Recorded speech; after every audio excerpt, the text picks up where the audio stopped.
Despite seeing a bout of volatility, the Nifty and the Sensex ended with gains of over 2% for the week. The mid-caps outperformed frontline indices this week, ending over 4% higher. On Editors Roundtable today, we'll discuss if the worst is behind for the chemical space. We'll also do a deep dive into CG Power's success story. That's not all. We'll also take a look at all of the stocks in focus due to India's manufacturing push and lots of big, news that took place in the week gone by. I'm Sonia. With me, there's Prashant, Anuj, Nimesh, and today we have a special guest in our studio. There's Kenneth Andrade, the founder and CEO of Old Bridge Capital Management. Kenneth, thank you so much for joining us. But folks, it's been an interesting week, right? One up day, one down day, but by the end of the week, the market managed to stay above that 22,000 mark. Absolutely. I think, Sonia, this week was very interesting technically because the market had signs of some kind of breakdown in between, but then especially from the 20-day exponential moving average, which is very crucial level. And then the kind of bounce that we had yesterday on the expiry day, and that sort of continued today. And keep in mind, the market's trading tomorrow as well. So in that sense, it's been a good week. It's still not over, of course. But yeah, I think all the boxes were checked as far as the bulls are concerned. Towards the end, actually, there was a little bit of interest which came in, right? Otherwise, every day you wake up, the market opens 50 points higher, and by close, you're down 100, 200 points. And this especially when US markets have been doing well. Exactly. You know, the rates in the US have repriced aggressively lower. Correct. Dollar is down to 104, 105 or so dollar index. But we're starting to respond, correct some of that underperformance. I think the overarching theme is whether the current government comes back to power with a thumping majority or not, right? That's been a little bit on the market's mind. Absolutely. I tell you, in fact, I'll go through what actually happened this week, Sonia, and in that I think I'll point that out as well. This was a week of stock parties, so much that, market's trading tomorrow as well because we want to have one more day of party. Of course, tomorrow, keep in mind, all the stocks will have maximum of 5% circuit, even if you are FNO stocks. The mid-cap index was up 4% this week. The small-cap index was up 5%. But within that, look at what happened. Realty index up 7%, metals index up 7%, capital goods up 8%. And earnings reactions were extremely volatile. M&M rallied 15% this week. Bulk of it actually happened post-earnings. Tata Motors, on the other hand, was down 10%. The other big talking point this week was really the return of PLI stocks, EMS stocks, the way today, stocks like Dixon and Keynes rallied, despite not so spectacular numbers. What's that telling you? That is telling you that till last week, the market's fear was whether the BJP or NDA is coming back or not. I think the market is now pretty sanguine about that. I think that this week, that question got more or less answered in terms of what the market believes. Right or wrong, we'll know on the 4th June. But I think at least the risk factor that was opening up, I think that's now slowly but surely disappearing from the table. That's my sense. The other big trend for this week was the return of the manufacturing stocks. Like a lot of capital goods stocks were buzzing. And one of the reasons explained was that maybe the new NFO money is getting deployed. Nobody knows whether they've put in any money, but the stocks are up 10-15% and on large volumes as well. So looks like the retailers have partied earlier than what even the fund would have started participating. But that was one big sector which has seen a big outperformance on just an hope that the new NFO money will just get deployed very fast and very sharply into this capital goods stock. Actually, let's bring Kenneth into the picture. Kenneth, what's your sense? You've seen so many market cycles. We all know that the election result impact is there for a month or so. After that, the market just moves on. But what's been your sense this time? I must say, corporate earnings are much stronger than people anticipated, right? And over a broad spectrum, the macros look absolutely good because, simply put together, India is running out of capacity. So the much talked about private capex that we were talking about, I think that's around the anvil. And the credit growth that will go to manufacturing, I think you'll see that coming through in 2025 and 26, and that will be the first year of that happening. I think that all optimism is boiling down to what's happening with capital goods at this point in time. I think back in 2021, I'd met Kenneth and he was running some numbers on Excel and exactly what we were talking about. Her capacity utilization is going to come to a level where you need to start to put up capacity. And I think on the industrial side, as Nimesh said, they're all adding capacity. But on elections, as Anuj said, let me frame that question differently. Fair to say markets, they're collective wisdom, right? And how they go into the election, they'll get the verdict right? There is the odd 2004, but that's once in a while. Otherwise, they usually get it right. You get it a number of times. I mean, I've been stopped out on volatility both ends.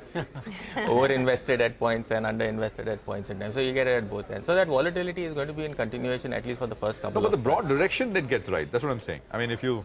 I mean, from an economic standpoint, there's so much of tailwinds that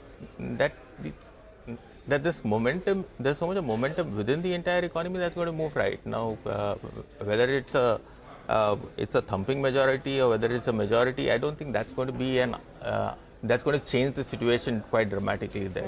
But is it like a situation where the market is just waiting for this event to move out of the way and then sort of chug along on the upside? Is that a good way to look at it?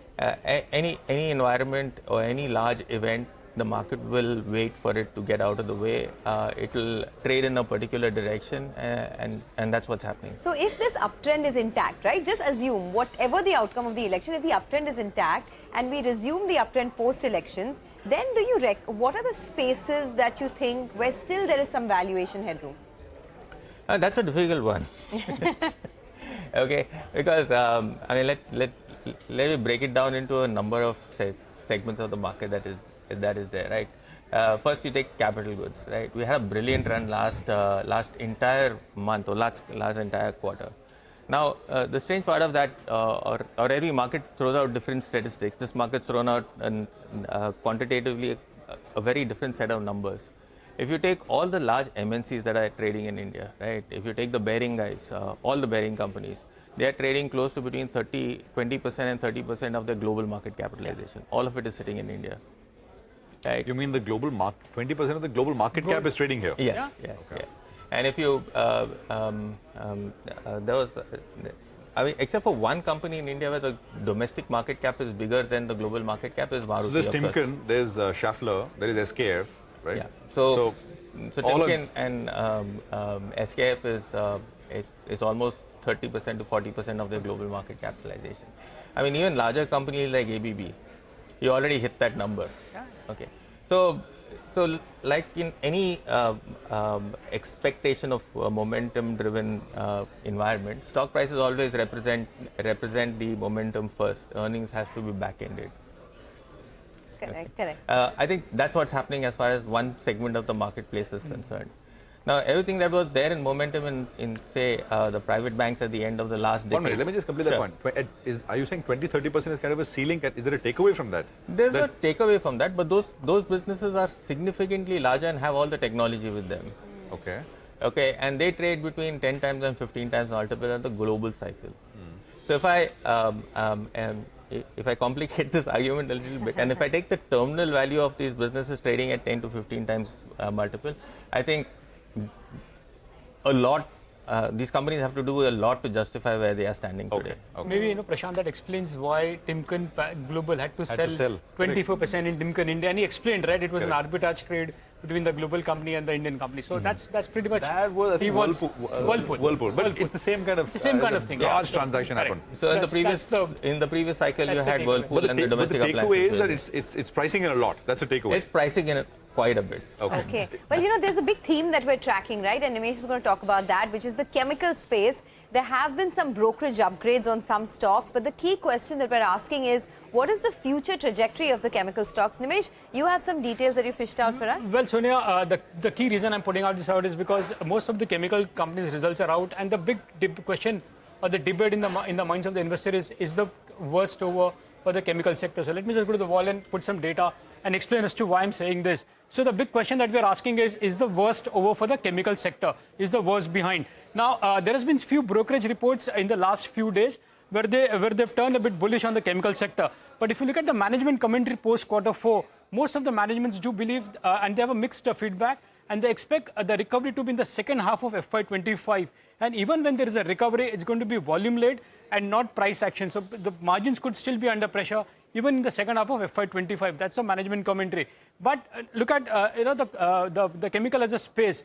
There has been short-term pain for the chemical sector stocks, but over a longer-term period, they've been massive wealth creators. The next table will show you what I'm saying. Over the last 2 years, most of the chemical stocks have been under pressure. Aarti is down 12%, Atul is down 28%, Navin Fluorine is down 14%, and so is Vinati down 12%. But over a 10-year period, they've been massive wealth creaters. Same is with UPL. The stock is down 35% in the last 2 years, but it's gained 15%. But there has been some notable winners as well in the last 2 years. PI Industries has been the best performing chemical stock over the 2-year period, up 54%, despite the fact that it's been a 30% CAGR over the last 10 years. Deepak is up 25. Again, that's a big wealth creator.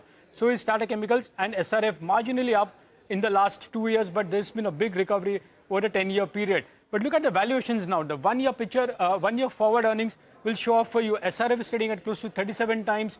PI is trading at close to 30 times. UPL is trading at close to 19 times versus 5-year average of just 12.5 times. Deepak is at 32 times.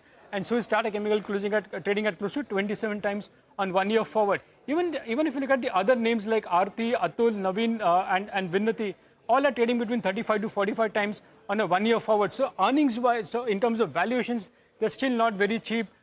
Purely going by the valuations, looking to the 10-year averages. But as I said, some of the brokerages have turned positive on the chemical sector. UBS put out a note on the chemical sector. They say that the investors may be ignoring some strong niche positions and growth opportunities within the sector. They are seeing some modest volume recovery for many of these companies, and hence they initiated a buy report on PI Industries as well as on Naveen Flooring. Interestingly, even Morgan Stanley put out a note on Deepak Nitrate a few weeks back, and they've actually double upgraded the stock to overweight now. They have a target price of close to 3,000. They see a potential 20-25% upside from here. But the key is that they believe that the earnings can double for this particular company by the next 4 years. So it's been a mixed feedback from a lot of analysts. But from a long-term perspective, chemical companies in India have been big wealth creators. So the question is, are we close to the bottom? If Kenneth, you can have if your views on whether the chemicals is the worst behind for them. The worst might be behind for them. Okay, the pricing pressure that was there in the segment, it's moderated quite significantly. So obviously you've got to stabilize here first, build an entire base, get your volumes back, go and mine more customers, and then just wait for a recovery. Yeah. I mean, key to all of this is what kind of capital investment has gone in this entire segment, and all of that will start coming on stream over the next 2, 3, 4 years, and that's, I think, will what's contribute to it all. Right. So the huge optimism probably is off the table. There's a little bit of hope creeping in because a lot of these companies have not done too much over the last couple of years. But I think the big upside that we've seen in the past 10 years, it may not be replicable. Okay. So I'm a great believer of reversal to mean, right? And these valuations necessarily have to correct. Okay, businesses have to consolidate themselves, balance sheets have to get into place, and then they have to optimize capacity. So I'm not too sure about 2025, but maybe in a year or two you will definitely see this segment recovering. Just to sort of carry on Sonia's question to you, where are the opportunities? We started talking about the capital goods and the bearing companies, but identify 2 or 3 spots for us. Where are you putting money to work? You see, when the entire world is in this large capex explosion, right? There are 2 segments that is driving capex globally. One is obviously defense. You take any part of the world, any country that is out there, including us, the focus on defense is up there.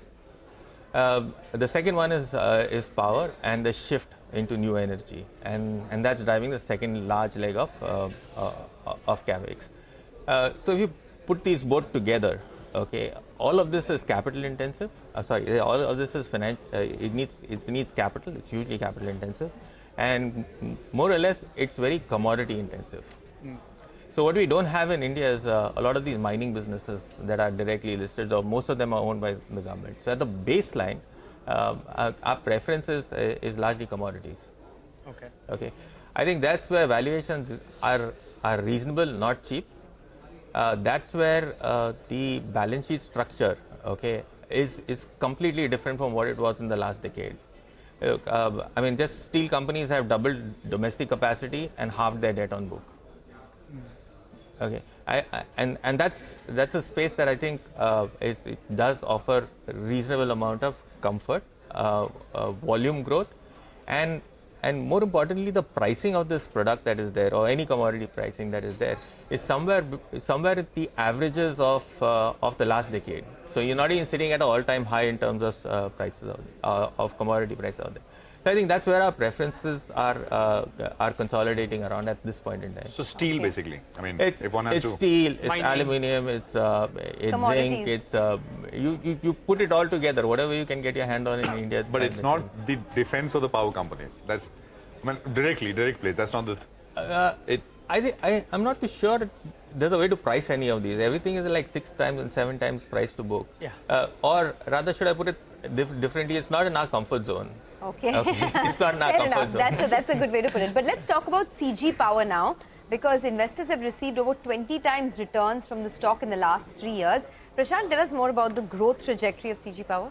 Sonia, it's just a sort of softish feature piece, but I think it makes sense because, you know, incredible what the Murugappa group has been able to do with CG Power. So let me just actually go across and explain what has happened. And the reason why I'm doing this today of all days is because it's hit a 1 lakh crore market capitalization, right?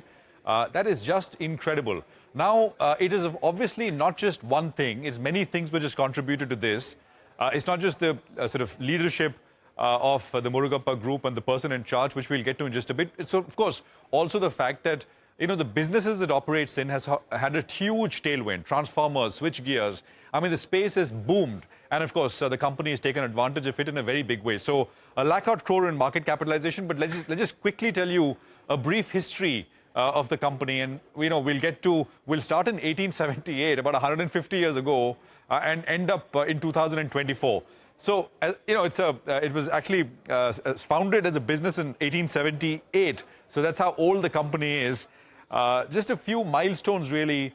You know, was taken over by the Thapars, the founder of the present-day Thapar group, Mr. Karamchand Thapar. That was in 1947. In 1966, you know, the CG Power as a business, as an entity came into being. Between 1960 and 2005, I mean, basically it used to do motors. Then it bought into transformer technology. It forayed into switch gear, etc., etc. So this is that 40-year period. Between 2005 2012, I mean, the company started actually spreading its wings outside of the country, outside of India. It actually bought 5-6 companies. It started with that, you know, Belgian-based Powell's group, which it acquired. And of course, later over the years, it also started selling a lot of these companies.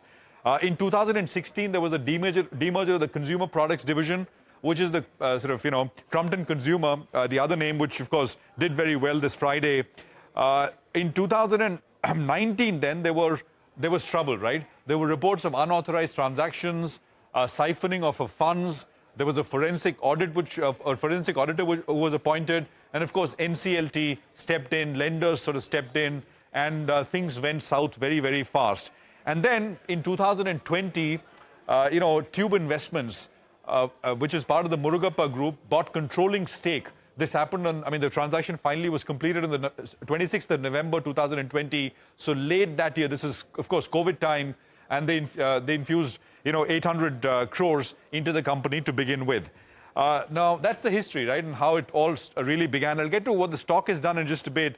But, you know, the turnaround sort of person really here is the MD and CEO, Mr. Natarajan Srinivasan, who took over as MD and CEO in the depths of COVID in 2020.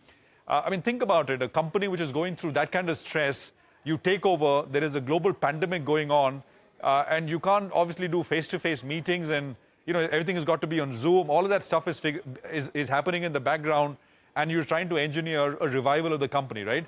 Mr. Srinivasan, of course, is a corporate veteran, nearly 40 years of experience, started his career at BHEL, been with the Murugappa Group for 20 years, served as a director in Murugappa Corporate Board, and of course was also MD Cholamandalam Investments and Finance. So a pretty illustrious career overall. And, you know, what he's done, of course, him and of course his team has done is quite remarkable. Look at this. This is, you know, a quick snapshot. These are the latest numbers we have, right? FY20 is the last figure. Before, of course, ownership changed hands, and that is, I've taken one more year, so you don't see exactly the worst of the numbers, but you take 1 year before as well, when, you know, trouble really hit home hard. FY19, FY20, and if compared to FY24, I mean, you can see what's happened. Look at revenues, look at EBITDA, and look at adjusted profit loss, 850 crores in profits, as compared to, of course, I mean, the prior year sort of numbers are up on your screen.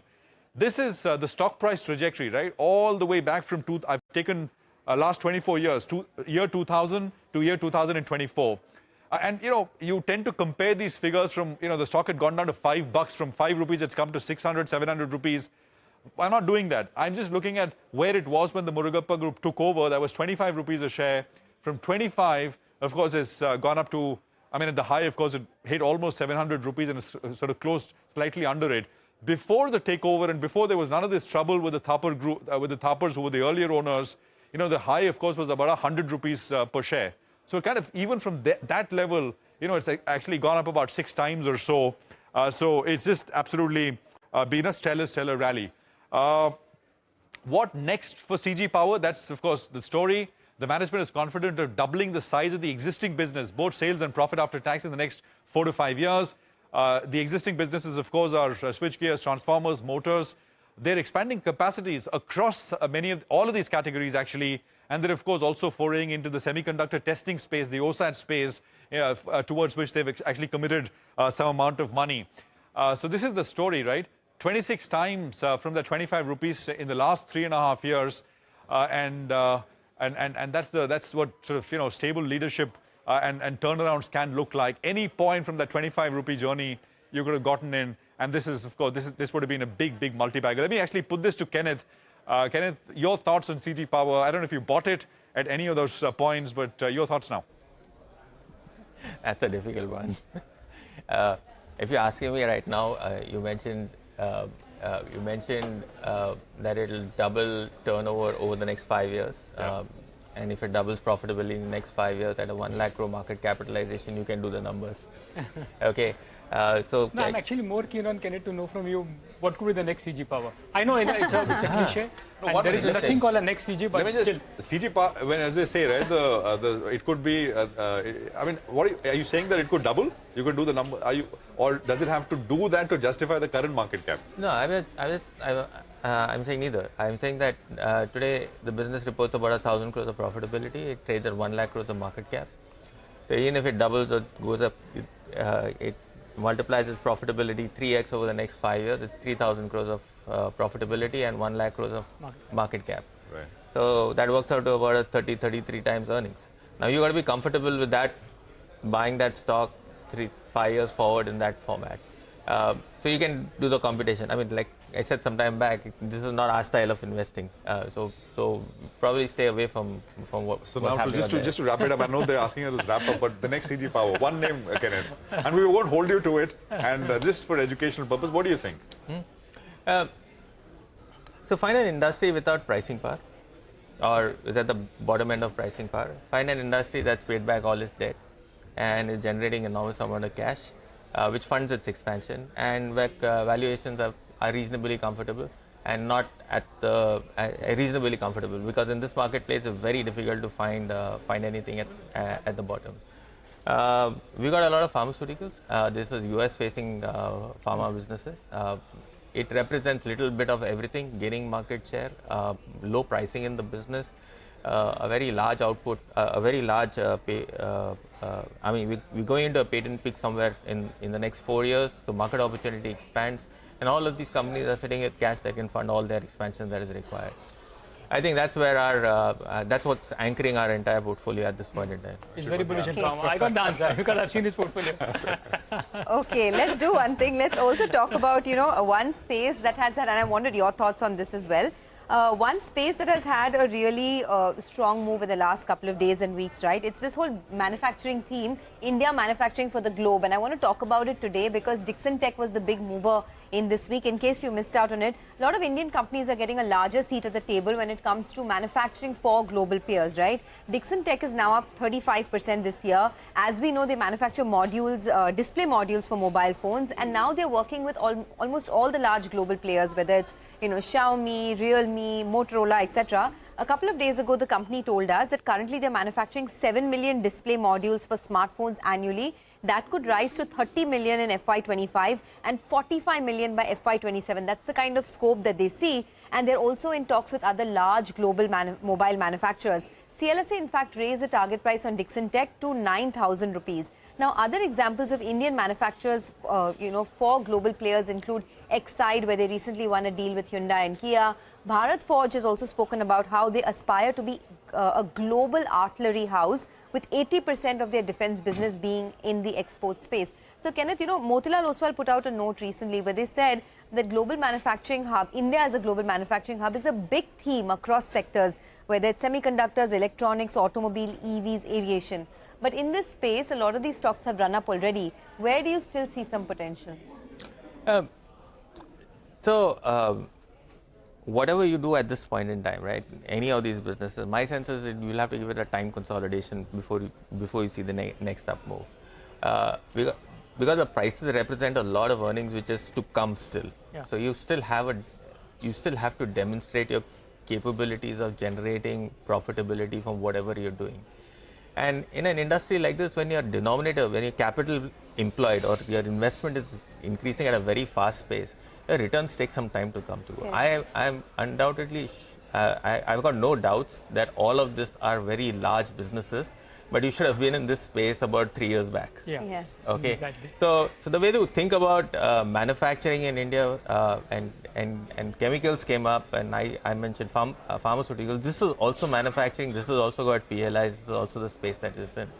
So what's going to do well in 26, 27, 28? Okay, for the same segment of the market to do well in the next 3 years, there's got to be a dramatic change in execution now. Okay, there's got to be a dramatic change in execution. So are you to saying it's justify too everything late else. to get into something like a Dixon Tech if you missed out on the rally? I'm not saying that. The expectation is I'll generate the same amount of return. Yeah. There's a difference in it. Okay, I'm not bearish on the opportunity. I'm probably a little apprehensive on the quantum of return that you can generate at this point in time. There's a difference between the two. Okay, all right. Okay. Actually, we've run out of time, not out of Sure. questions. But thank you so much for joining us here in the studio. It was a pleasure. And of course, we have a very hectic weekend. We're trading tomorrow. Working and tomorrow. working tomorrow, and we're voting on Monday. Right? And we are watching Manchester City win the title on Sunday. Yeah. Well, don't jinx it, Anuj. But okay, with that, it's a wrap on this edition of Editors Roundtable. More news and updates continue right here on CNBC TV 18.